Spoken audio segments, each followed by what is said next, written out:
Well, our panel got a chance to watch that story with us, and I think you'll all agree, Mary brings up a myriad of points, but one of them is she spends more time in Africa because so much can be done there with so little, bringing, of course, the question of funding that I know all of you face each day, funding cuts and just struggles. And Elizabeth, we spend a lot of time together literally on the road doing what CAP does every day, and I know the recent funding cuts have just really, really hurt what you have done and what you can do. It really has. It's devastated the residents of Palm Beach County who are infected with the virus. And the African American community or the black community, we make up 14% of the population of Palm Beach County, yet we're affected anywhere from 60 to 70% of the cases, or the new diagnosed cases.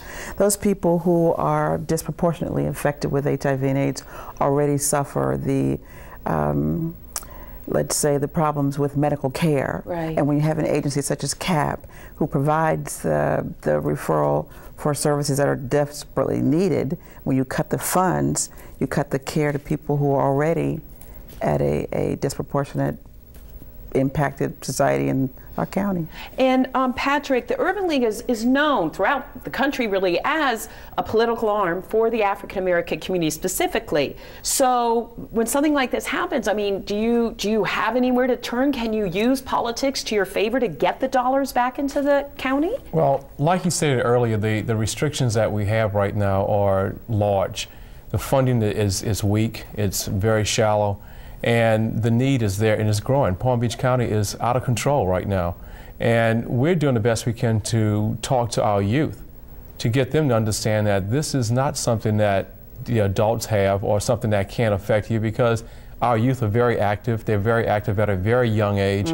And we're seeing instances where we do have cases that are coming up, and it's very devastating because these kids feel like it can't happen to me. Exactly, and that is the perfect entree into Doug. We spent some time with you, and we're going to see your story in a few moments, but you said it, Patrick, over and over again. You've been in thousands of schools. You hear, it can't happen to me, and what I guess frustrates me just watching what you three and your organizations do is, how can they not get the message that it can happen, not just AIDS, obviously, but STDs in general.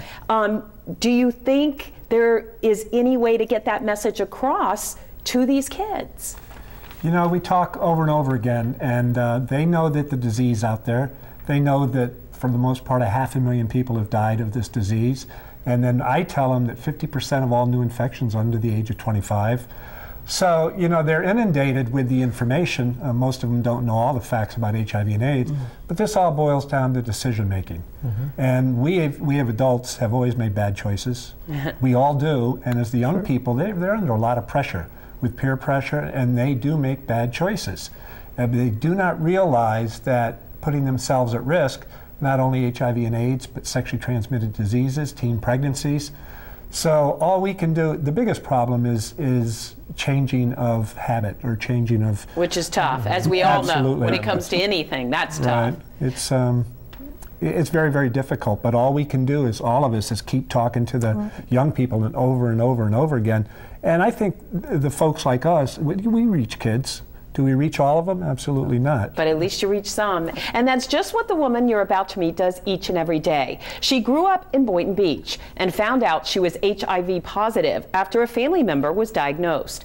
At that time, the stigma attached to AIDS nearly made her give up the fight.